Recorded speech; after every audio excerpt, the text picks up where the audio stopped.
Matt was forgettable. I didn't even remember that he was a part of this. Girl, same. Because, Matt, who are you? Hello, everybody. Welcome back to my channel. My name is Queenie, for those who don't know me. And yes, I have been MIA, but hey, we're here today. Before I get into it, please make sure to like this video, subscribe and hit the bell, leave a comment down below. I want to thank you guys for having grace and patience, because typically y'all be on my ass about these late uploads, but you're doing good. So thank you. So after, all the couples have the little mixer and they talk about the old connections that they made in the pods, Cole asks Zeneb if she has any regrets about the people that she dated in the past, if she made the wrong choice. And she's like, no, I'm all for you. But when she asked the question back,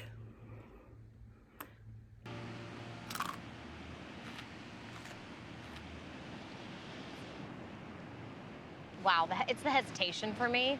Raven's too much for me. Alexa's just not my type.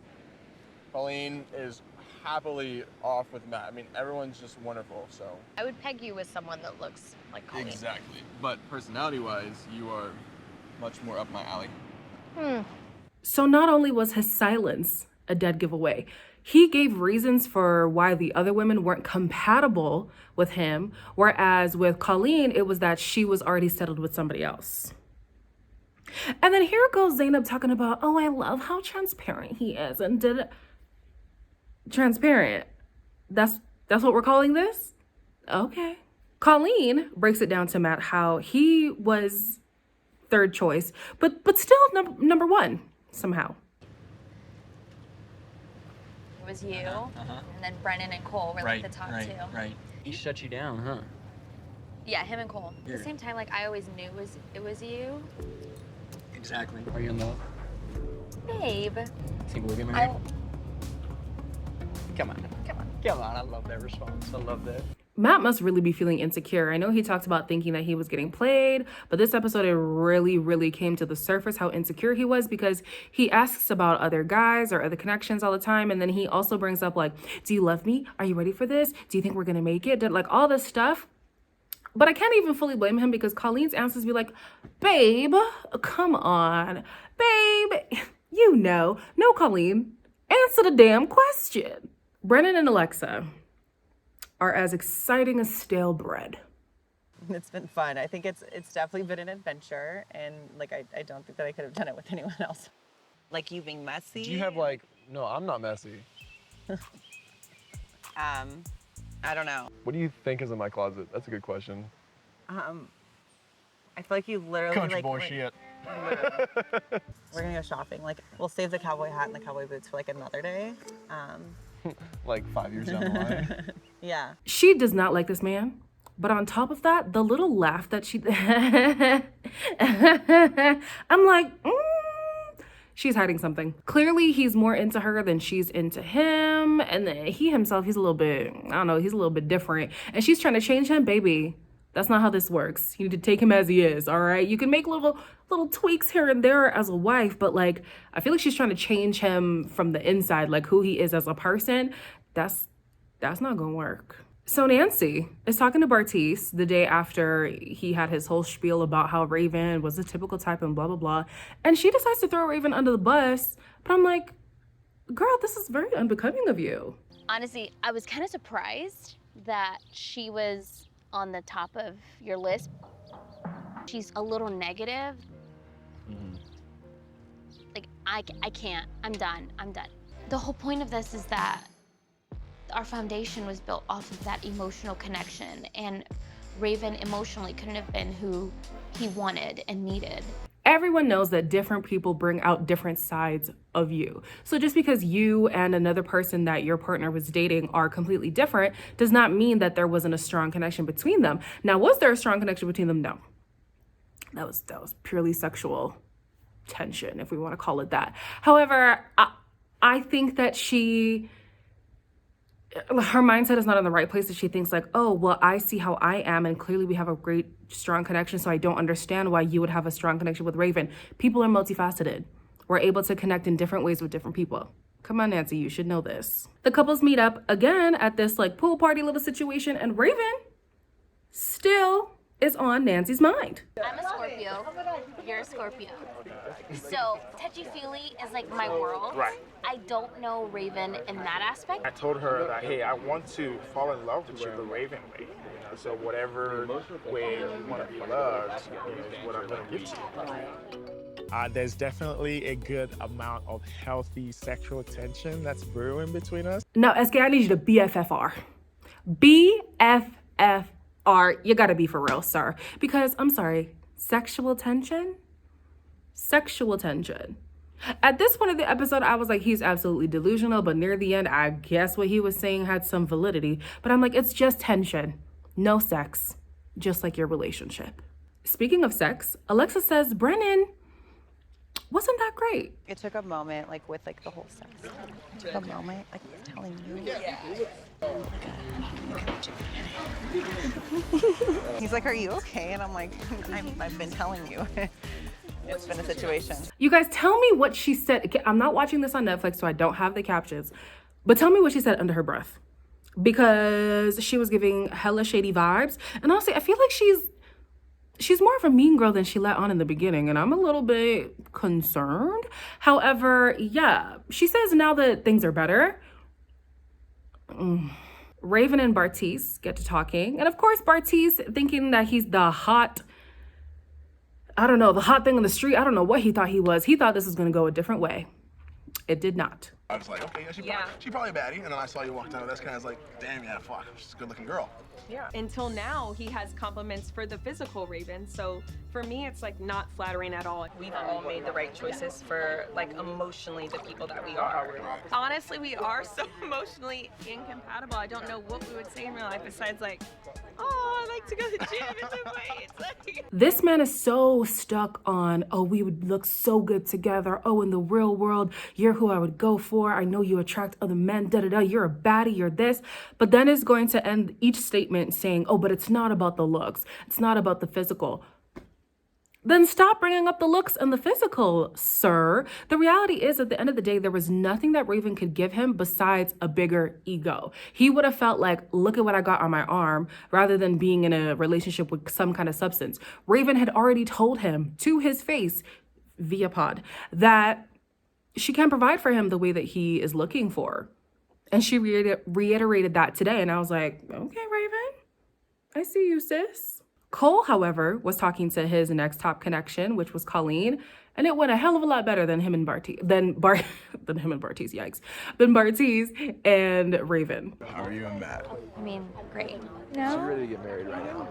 Like, sure. What he's been telling me is everything's perfect, but like, really? Is everything really perfect? I mean, like, that's the only thing. That's come on. no, who would your really? For sure, like, you would be the person who I would go to in a bar. Colleen is gorgeous, and I would definitely date her. But I've said yes to Zinab. Where is the perfect girl? Hello? Babe, she doesn't exist. She doesn't exist. You can get pretty close, but nobody in this world is perfect. You can only grow in love together, even if you felt like all the boxes were checked.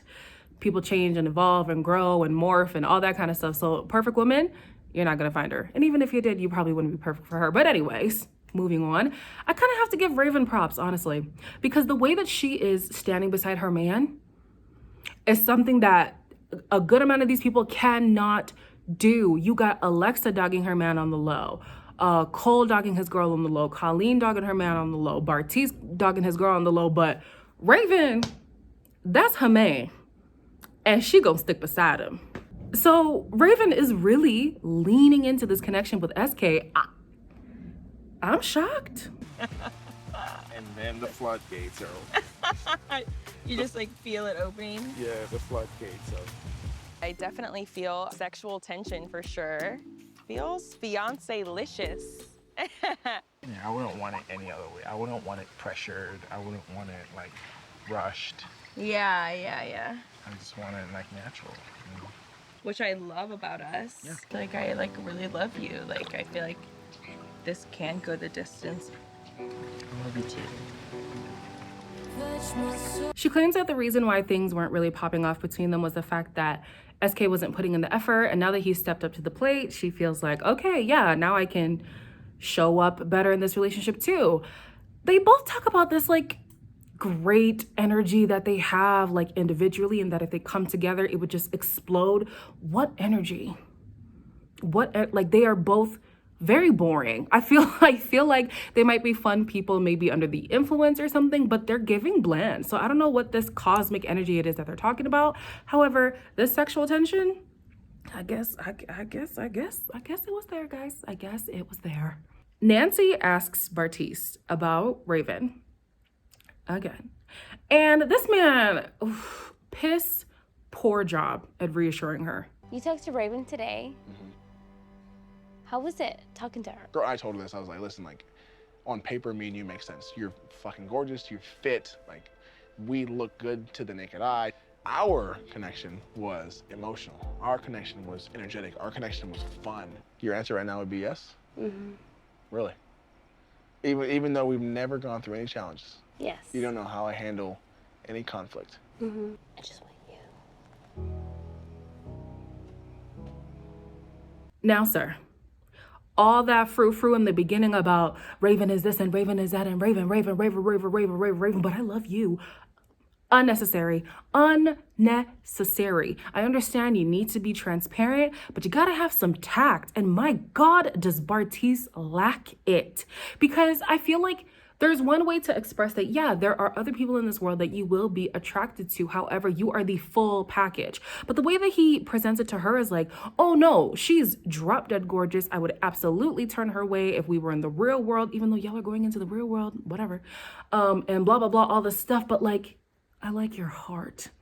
It's your personality for me. Miss me with that. Miss me with that. Don't come for me just for my personality. You better like my personality and my looks. Otherwise, keep it pushing. Zainab is also feeling insecure about her partner's attraction to other women. I feel like moral of the story is stay away from these young boys. These little 25-year-old boys. I'm joking. Do you realize I give like 80% of the women in the world like less than a 7? I gave you a 9 out of 10. You're a 9 out of 10. But she's a 10 out of 10. I just don't know if other women would receive that better than me. There's always gonna be other girls and all that. 100%. What's gonna matter is that like you know that I've chosen you. Everyone knows Colleen's hot. Shocker. Do I have feelings for her? No. Would I ever marry her? No. Would I marry you? Yes. Both Bartise and Cole lack couth. Lack couth, or they're just uncouth? Couth, not there, okay? Moral of the story. What they're saying is valid in that there are always going to be people who are more attractive objectively than the person that you are with.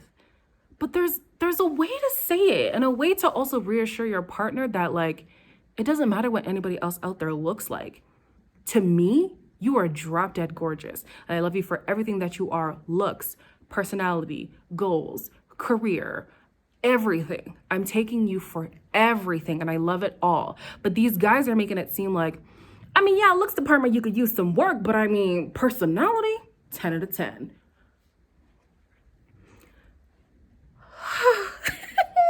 The way I would be depressed if I had to hear constantly that, oh, it's my personality. Well, do I look like an ogre? Damn. I didn't even have an insecurity about my physique, but now I do. Last, and certainly not least, we have Matt, who has been feeling like he's getting played. We know this. But the way that he's been talking to Colleen in this episode, I said, watch your tone. All I said was you're a cute guy, and in the real world, sure. With you, I know who you are. Yeah, but you didn't tell him that though, right? I did. That's my man. 3 words. I That's my did. man. No, you're attracted to me? did. Cool. I'm glad. That's my man. Man to man, would you be upset? Me personally? You personally? Yeah, you fucking would be. And if I would have done the same thing to one of the girls, I'd be the fucking player that's playing her like a fucking fiddle. So Colleen immediately gets defensive, right? Of course, she's like, listen, I didn't even say anything to him, blah, blah, blah, whatever. Reality is she should have cut that conversation very short. She should have said, you know what? Like, sure, in the real world, you would be more my type. However, I got what I got. I'm settled here. I love it. You mean nothing to me. Okay, maybe not go that far. But like Matt was saying, there could have been ways for her to like not engage in the conversation the way that she did, but the way that he reacted, it makes me think if they were to have a proper argument, it's not gonna go well. I don't know if he's gonna get physical, but I feel like he's definitely gonna get loud. He might even get disrespectful. And these two both have a drinking problem. I don't know if you guys noticed, but when alcohol is involved, they're a little OTT. But anyways, we'll see how this pans out. Again, y'all, please be gracious with me. You know, I'm not home, so things are a little bit difficult, but I'm doing my best, okay? As always, please make sure to like, comment, share, and subscribe, and I'll see you in the next one.